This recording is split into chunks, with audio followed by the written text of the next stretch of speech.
Hello, everybody. I hope you guys are all having a good day out there in YouTube land. DMGeezerjim here, back for another episode of our Dungeon Mastering series, our Intro to Dungeon Mastery, how to be a Dungeon Master, how to maybe be a better Dungeon Master. The series was really designed for brand new people. Between my Twitch channel, Facebook stuff, there's a lot of people that are like, how do I want a DM? I need a DM. My kids want to play, so on and so forth. How do I do that? So that's the main reason I started the series out. And it's very episodic. It's very compartmentalized because let's be honest, dungeon mastering is dozens of different components that are interacting with each other at all times. So rather than talk about everything happening all at once, I decided let's go ahead and break it apart into components, and then you guys could put the pieces back together. If you understand what the piece is, it's a little easier to understand how it works in conjunction with the rest of the pieces. So that's the whole goal of the series. I think we're on episode 15, 16, something like that. So thank you for joining me for this journey. As always, likes, follows, subscribes are really appreciated, but as much as anything, feel free to put something in the comments, man. If you like the video, if you need me to go into more detail about anything, if I wasn't clear, please let me know in the comments. Number one, I'd be happy to interact with you through the comments. Number two, it helps me produce better content for you guys. If I'm getting information, if I'm getting feedback, both good and bad, I can adjust my presentations to make sure that we're focusing on the stuff that you guys in the audience need to learn about. So, enough about the shameless self-promos and all of that. Let's get into the meat. Today I want to talk about non-player characters, NPCs, the beings that fill up your world, as it were. Certain campaigns notwithstanding, certain settings notwithstanding, the majority of the settings that we play in have a lot of people in them, have a lot of other people in them.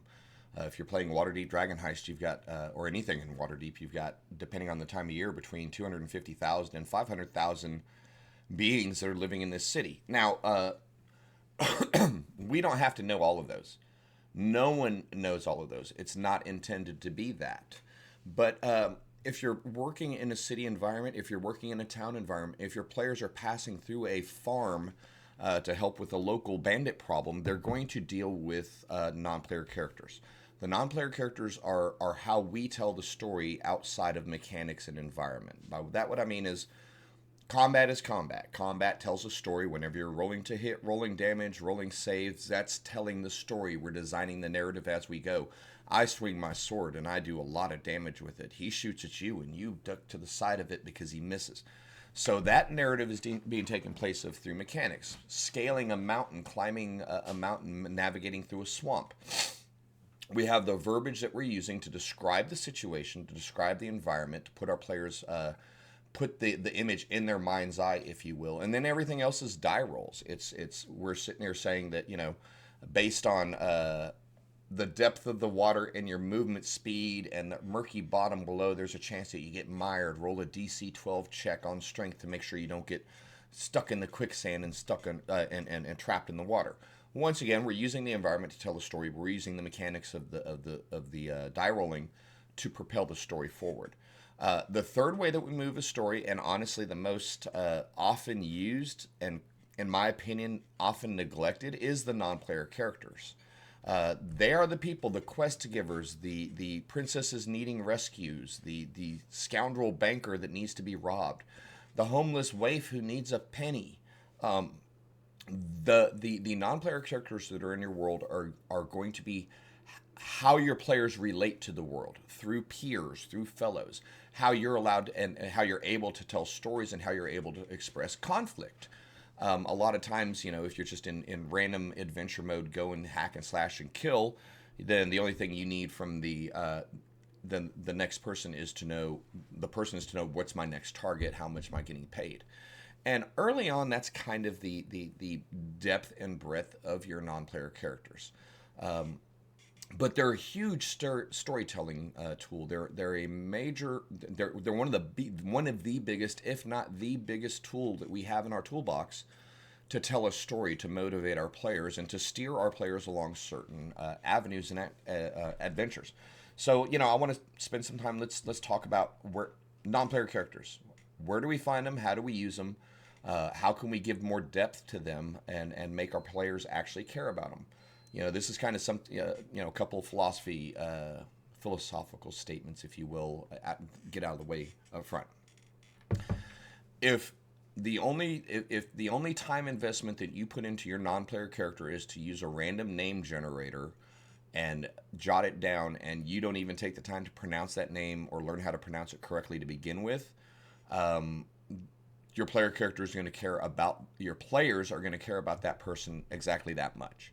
You're the person that invented him. For that moment, you are that person when you're the dungeon master. And if you can't be bothered to pronounce your own name correctly, because, random, whatever reason, and it happens a lot. It happens a lot more often than you'd think. That's one step removed from immersion for your players.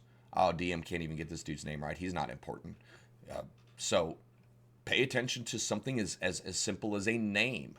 Another thing, that's the first thing, description and name. It's really what you need to know for non-player characters. Excuse me. And to three things. What is non-player character's involvement in the story or in the adventure at that time? Second, is the first thing. Are they just filler? Are they extras? Are they a bit actor handing off a MacGuffin? Are they a plot driver? This is the person that is providing all the information. Are they the stunt man, the action guy, the nameless horde that's getting beat up, just a bandit? Know who the non-player character is first and foremost. That's going to guide you as a dungeon master in regards to how important are they, how much time and investment that you need to make into them. Okay. The second thing is, once their role in your world has been established, the second thing is obviously their identity. Description is important. That's what your players are going to see. Very rarely in any instance, remember, I think I won't say a lot of us, if you're coming from a video game background, there's always a big glowing sign over the person's head. So, a name is notwithstanding in most cases. It's there, it doesn't matter. Role-playing, tabletop RPG, that's not the case. They don't know your players aren't going to know any of these individuals until they initiate a conversation with them. So a name is important, but the name's not going to be the first thing the players run into. The first thing players are going to run into is the descriptions. What is the NPC wearing? What do they look like? Are they rich? Are they poor? Are they armed? Are they unarmored? These are the kind of things that are going to matter to engage your players with the NPC. What do they see? Then when they talk to them, what's that person's name? Okay, so as usual, I'm going to default down into We're using Lost Mines of Phandelver for our example adventure. Primarily, it's free. Everyone should have access to this. I'm using D&D Beyond from simple convenience sake. But as usual, just the disclaimer, I make references to the basic handbook, occasionally the player's handbook, and the DM's guide, and obviously the monster manual. The 4 core main books, including basic, we'll say 4. The core books that you're required need to really fully play the game. So outside of that, Lost Mines of Phandelver, there's 0 point of entry. It's a common point that we can all work together for. So when we're talking about prepping our non-player characters, that all goes back to our initial statement, RTFM. Read the frickin' module, read the frickin' manual, use your acronym however you want, but it's kind of a well-known acronym for us older dudes. But it holds true. Read the module. If we go through here, we understand right off the bat, obviously this is beginning background information for a beginner dungeon master. Good information for you as a beginner. Reminder of what all of these little abbreviations and acronyms and all that kind of mean. So certainly there. So your background is just telling you what's going on in the adventure. What you need to do when you're looking through here is especially with, thankfully, 5th edition makes it nice and simple for us. It usually puts a highlight around any of the names that you can, mouse over and, kind of see where they're at. Assuming you're using the pen and paper, you may not have that option. It may just be black and white or bold print. Regardless, as I read this, the dwarf friend Gundren Rockseeker and his escort, a human warrior named Sildar Hallwinter. Those are your first 2 non-player characters that are mentioned. Okay? How am I going to use that, Mr. DM? Well, I'm a believer in spreadsheets. Okay? Whether you're using Google Doc, Excel, whatever, I know people like, ew, that's too much like work. I understand, but it's a useful tool. So Oops. My bad. So let me copy this line. The one that I'm copying off of is an active spreadsheet that I'm using for the Greyhawk campaign that we play. It's streamed every Tuesday night over on Grizzly Tenfin's channel. So, you know, in addition to showing you stuff, I'm actually using the tools that I use when I go through here. So, name, class, job, NPC card, location, notes. That for me is kind of the minimums that I need to set my non-player characters up to keep the notes on hand in a quickly accessible document, and through reading it and typing it, kind of reinforce into my head. So, just for fun, let's go ahead and pull you off. We're going to put you over here on the right tab, and we're going to drop back over to you for my left tab, and we can just go straight to work here, okay? So, Gundren Rockseeker is the first name that comes up. Most of the time when you're reading a module, if it gives you a proper name, odds are it's going to be important, or has the potential to be important. Up to you, but it's a name, it's a source. Anytime you can get a name out of your module, that's one less you have to make up on the fly. That's a good thing. So next we're seeing Sildar Hallwinter. Gundren is not listed as a class. Silgar is a guard, I think. Well, legacy version. So we're going to call him a guard class. Warrior. Escort.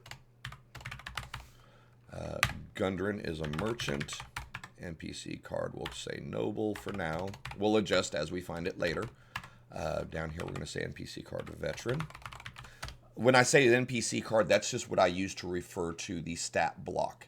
Whatever system you're using, just this is if it's a named person. If they were equivalent to a knight, I'd put knight there. If they're equivalent to a bugbearer, berserker, I'd put that there. NPC card is just their statistical reference.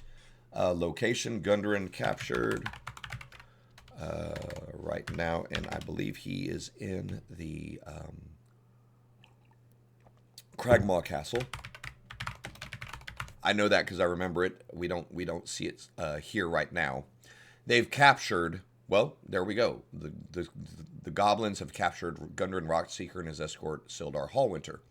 The characters must deal with the ambush and then follow the tracks back to the hideout. They rescue Sildar at the Cragmaw hideout and learn that Gundren and his brothers know where a lost mine is. And they only know that Gundren has been taken to Cragmaw Castle. So that's established right there. So, captured Cragmaw hideout. Okay, so if we have the references, we're going to go ahead and click on this. We don't get a picture of him. He's a retired soldier and sellsword who hails from the city of Neverwinter. He's a loyal member of the Lord's Alliance political organization. So that's where we're going to go into the notes on Hildar. Part of, first I do description.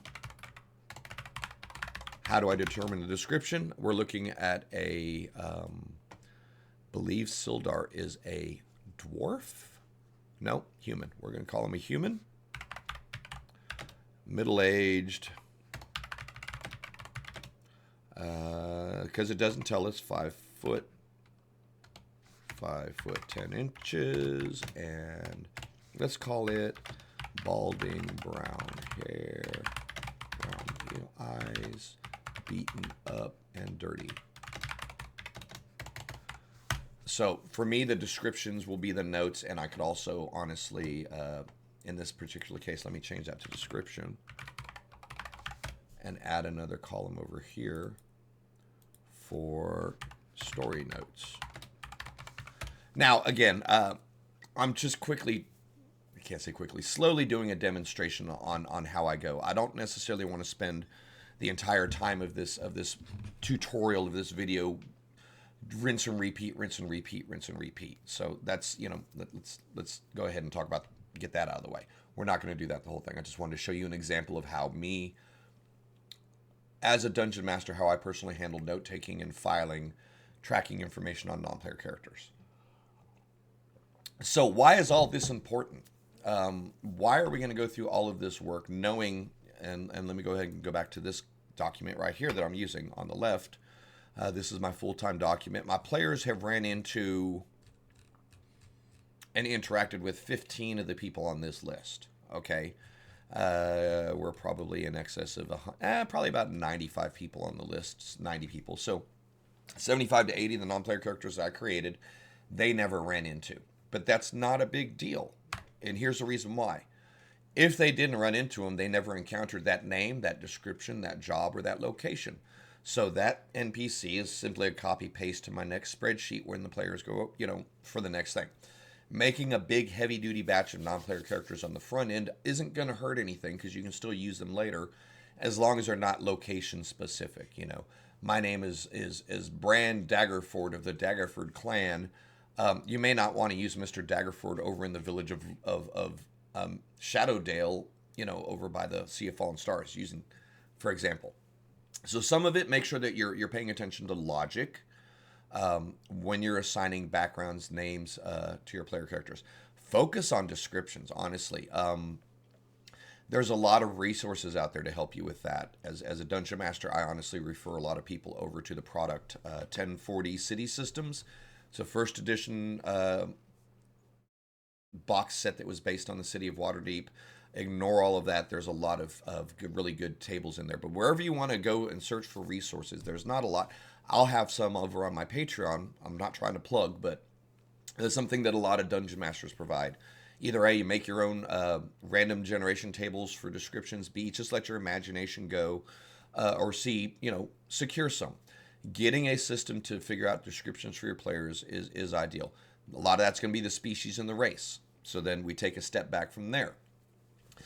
If this location of your adventure is in a predominantly elven land, then 75-80% of your people are going to be elven. Dwarven kingdom, they're all going to be dwarves, etc., etc. So the description should match up with your species, races. Your races should be in line with your campaign background. All of these things add up to build a more believable and engageable environment for your players. Now, let me step out for a second here. As an older dungeon master, old guy playing since Beckme First Edition, coming into 5th, there's been a significant shift in how races and backgrounds and cultures are addressed.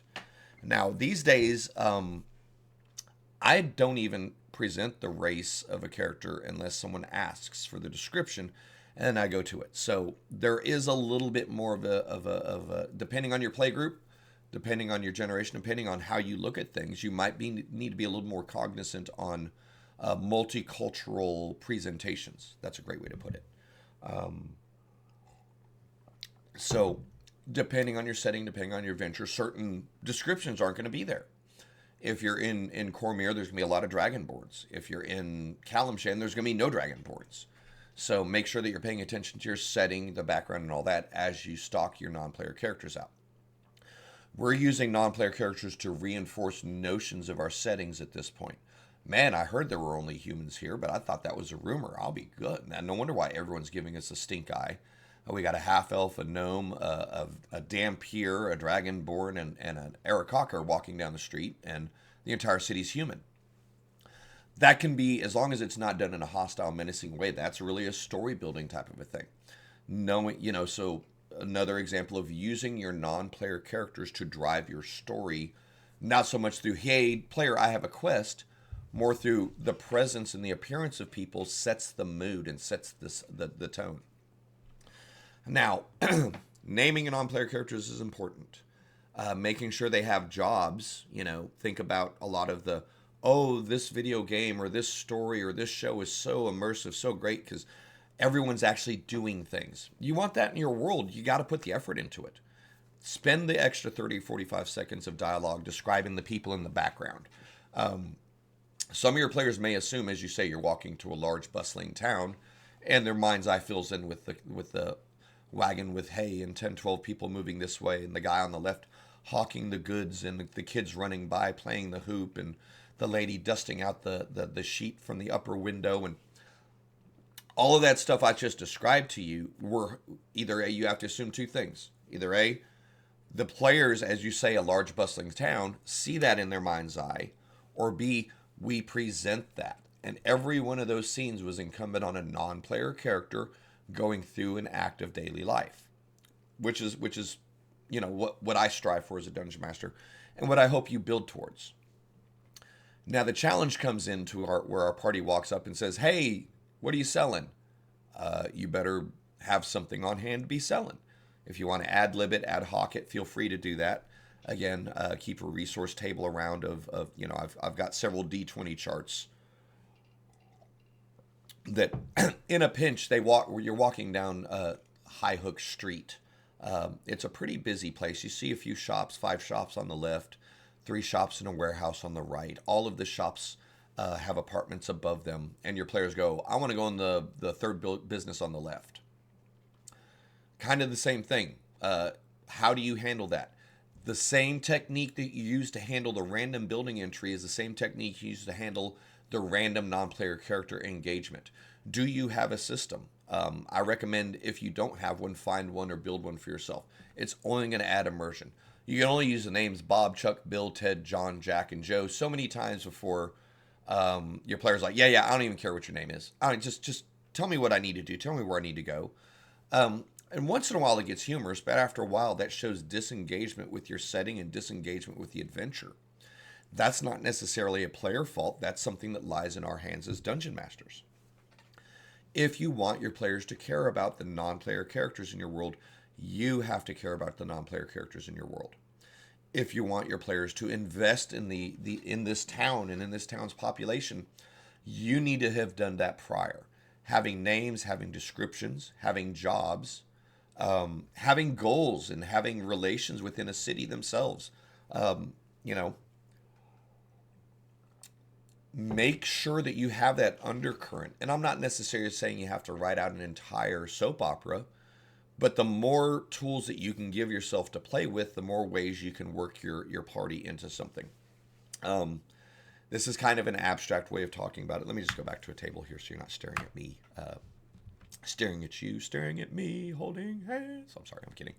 But anyway, Morton Genneman, Raoul Genneman are the mayors of this small town. Morton's the appointed mayor. He and his family are new to the area, but they try to be fair and just. He has connections to both Hardby and Great Rock and would work to gain resources from both regional powers. He knows technically that he's in the realm of this. His wife, Raoul is the young wife of Morton. She's well educated and kind and spends time helping around the town as much as possible. Her efforts are leading to a school being built, while most appreciate the fact the more traditional families see this as a threat to their cultures and beliefs. And just so you know real quick, this is just me looking at a map, relying on basic feudal history, basic frontier America town, some westerns, the school marm, man, I'm coming in. Lean into your tropes, man. Lean into your stories, your comic books, your movies, your video game town settings, your TV. So lean into everything that you know as a dungeon master to help guide and inspire the player, the people within your town. Okay.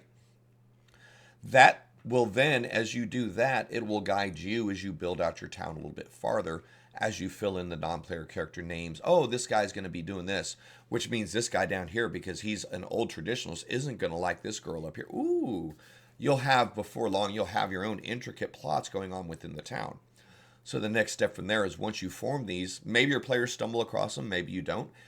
But along the way, you're giving yourself more tools, more hooks to engage the party's interest in the local population, or to drive adventure hooks points going forward.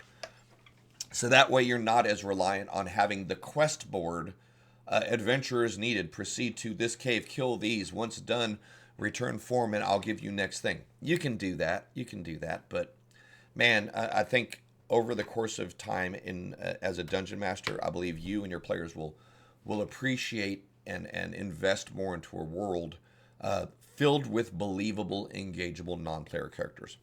A lot of work goes into it. I'm not trying to deny it. I'm not trying to say it's easy. We'll pop back over here. I had Stillwater, Gundren. Let me flip back over to the other book I had real quick. Certainly not necessary. Then we've got King Groll, who's the leader. Nesnar is an adventurer working for the bad guys, and a bunch of goblins on top of that. Those are your main drivers. Goblin Ambush will have a few guys. the bugbear has a name. As we scroll down, I can't remember his name. The goblin chief has a name here. The bugbear has a name here. Well, I say chief. He's the boss, if you will. Yemik is the boss. Sildar Hallwinter is being stored here. So you can, the new module gives you some tips for role playing. The basic book, Lost Minds of Phandelver, puts a heavy emphasis on you on role playing these non-player characters. Assumption is this is the first time you've done it, and this is why I suggest the book. There is a lot of good information here to help you. And in this case, you're understanding the motivation. He's a kind-hearted human male of 50 years old who holds a place of honor in the famous Griffin Cavalry of the city of Waterdeep. Agent of the Lord's Alliance, a group allied political power concerned with mutual security and prosperity.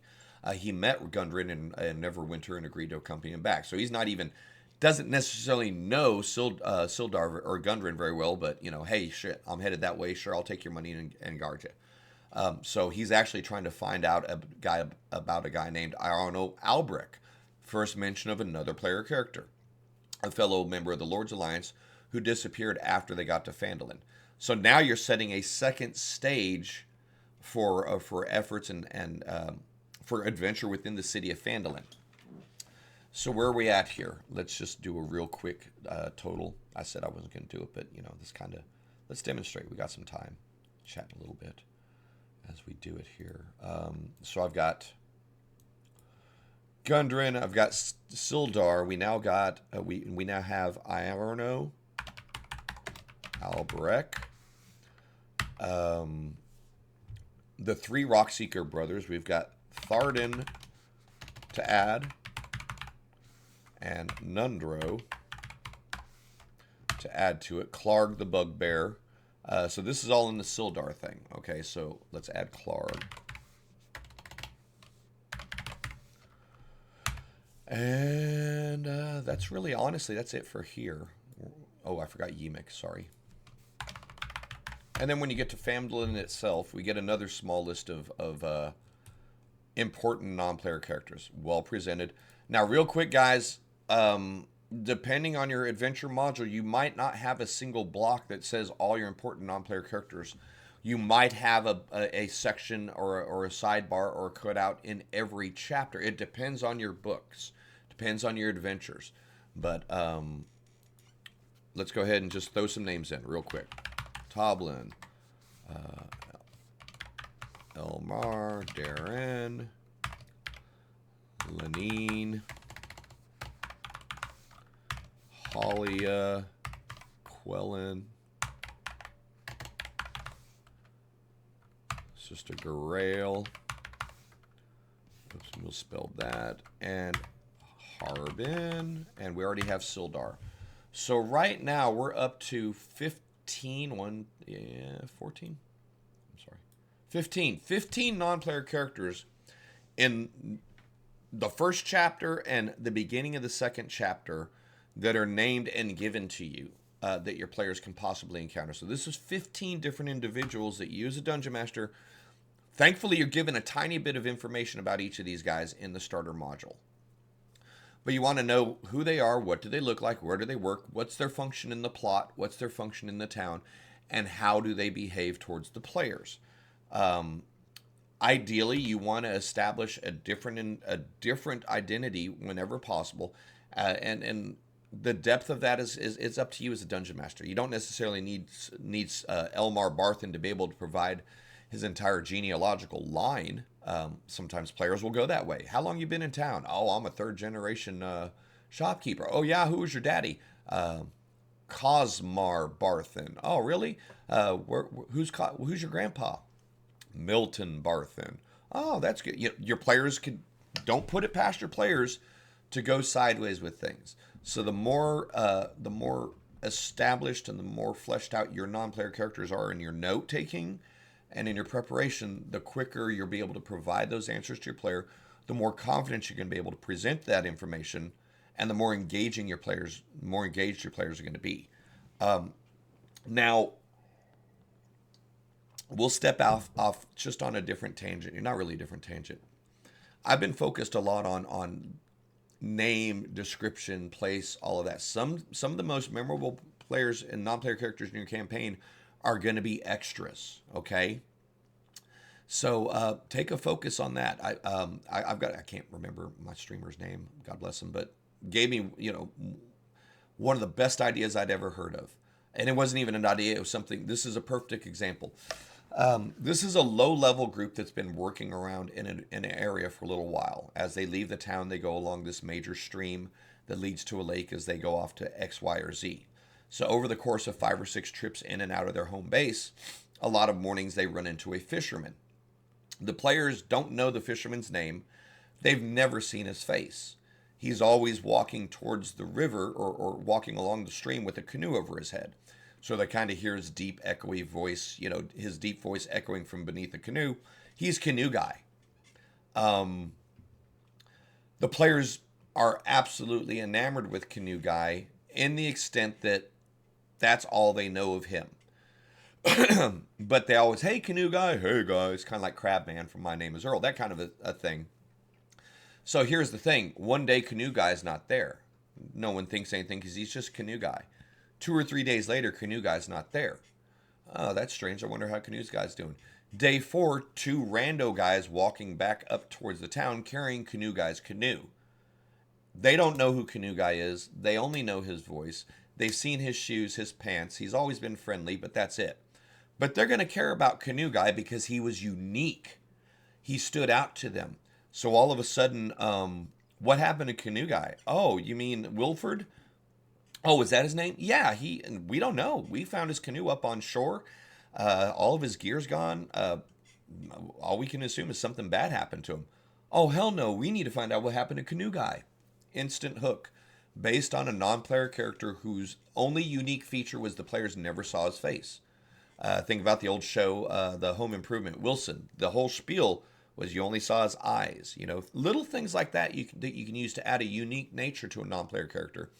At that point, you're not even worried about a name. You're not necessarily worried about a description. You're using that as what do we call it? A dangling hook, something that you can latch onto later, something that you can use to drive the encounter a little bit more. The lovable non-player character, they're really easy to place in there and even easier to manipulate. Was an ugly naked guy from Friends. That's the kind of thing you're striving for as your non-player character. They don't have to have necessarily an identity or a place at that point, but they need to be distinct and discernible, something that the players are like, oh, that NPC stands out to me. So in addition to names, in addition to my name is Gundren Rockseeker, I'm a merchant of a noble background. I'm currently captured in Kragmaw Castle, but normally I run a import-export business, and I'm trying to expand my front into Phandalin, and during the course of that, my brothers and I found a secret map that's showing us the long-lost interest of a wave echo cavern full of riches. They are not all, every non-player character is not going to be Gundren. They don't need to all be Gundren. But you need to have a Clark, you need to have a Lenine, you need to have some of these other people within the campaign, and at least establish put as much effort into describing their presence, describing their personality, and their function within town. That's going to make your societies more believable. It's going to make your encounters and your interactions far more engaging. And above all else, that's going to add a lot more value to role play. Okay? Now, new DMs and NPCs, blah, blah, blah. How do I play them all? That gets where it gets a little scary. First and foremost, we're not all voice actors, okay? And no one needs to be voice actors to play D&D. The conception of talking like this instead of talking like this, that's voice acting, okay? Slight adjustments in your pitch, slight adjustments in your tone. You don't need to be able to run the gambit of accents to be able to add individuality to your non-player characters' voices. I'm a dude. And honestly, some of my players' favorite characters, or my players' favorite non-player characters, are the females, because female NPCs, because I talk in a slightly feminine voice or a little bit more of an effeminate pronunciation of verbiage, things like that. Just taking a little bit of what I can do as an individual, adjusting it slightly, and presenting it. Sometimes it's as simple as enunciation.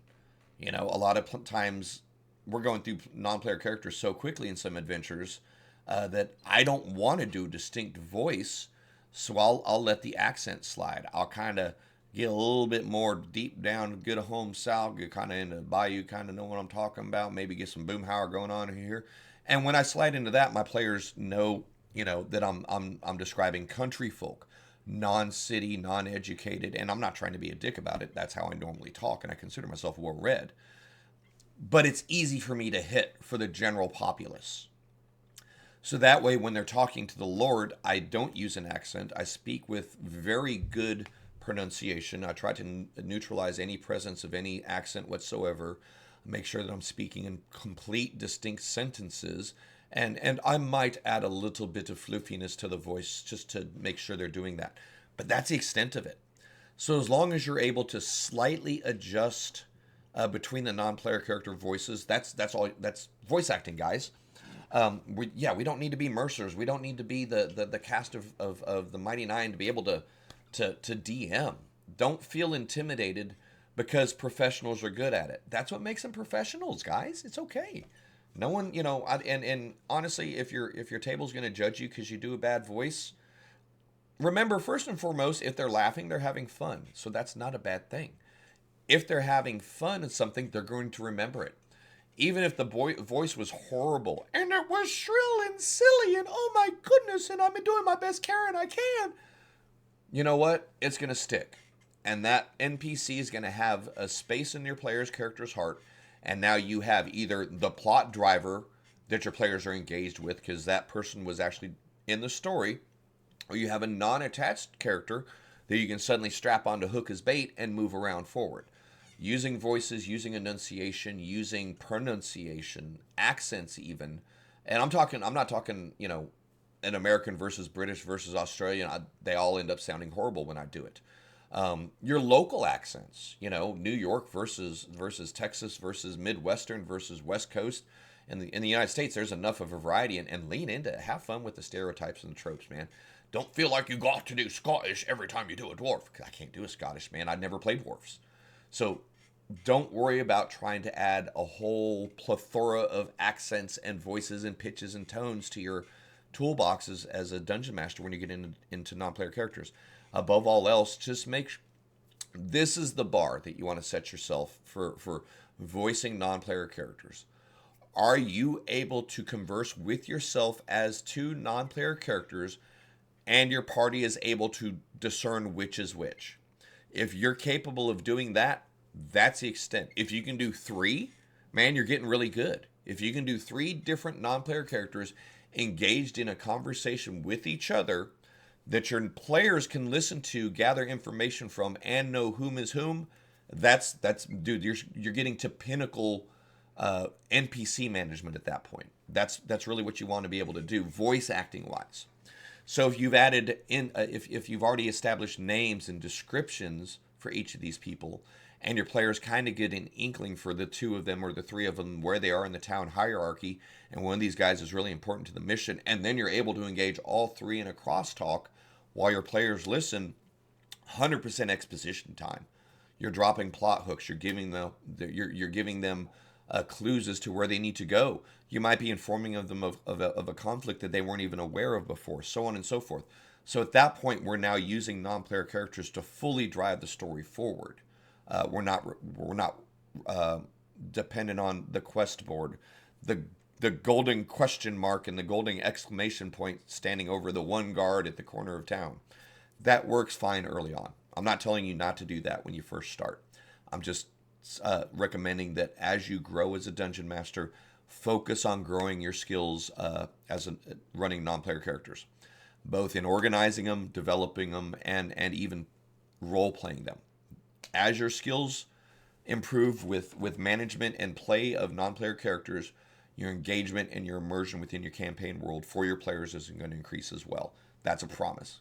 Guarantee it. They might remember a mountain if it's got a big sideways crag coming off of it that defies gravity. But other than that, a mountain is a mountain is a mountain.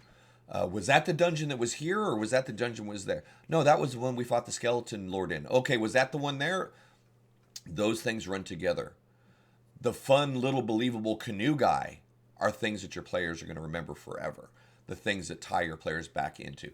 When my party sits down with Bigby and was just in absolute awe and shock over the reputation of him, to end up running to this nice, quiet, soft-spoken man who was like the most non-pretentious, pleasant person that he could be, they were freaked out to hell.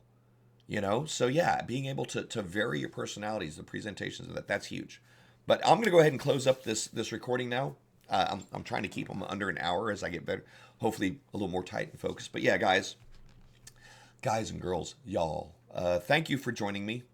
Non-player characters are a huge part of your campaign.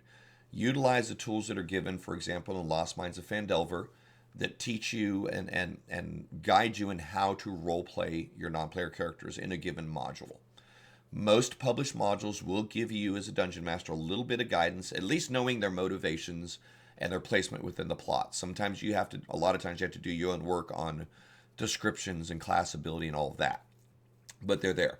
And if you're into the I'm going to homebrew, everything that I've been talking about that we've seen in a published book that isn't nearly enough, you need to multiply the workload for you on that, on your work on a homebrew. You don't have the established lore of the Forgotten Realms, the established history of Greyhawk to drive your homebrew world forward. You only have geography and non-player characters. So if you're running 100% homebrew, man, you've really got to double down on the non-player characters. This is how you're telling your story. These people are how you're describing your world. So you got to invest. If you're, kind of like, just going to close with the same two mantras. If you don't care enough about your non-player characters to learn how to pronounce their names correctly, your players aren't going to pronounce your non-player characters' names correctly. The other thing is I didn't say this earlier, but we'll spend, 2, 3, 4 hours drawing and stocking a dungeon. Dungeon of the Mad Mage, first level's got 45 rooms on it.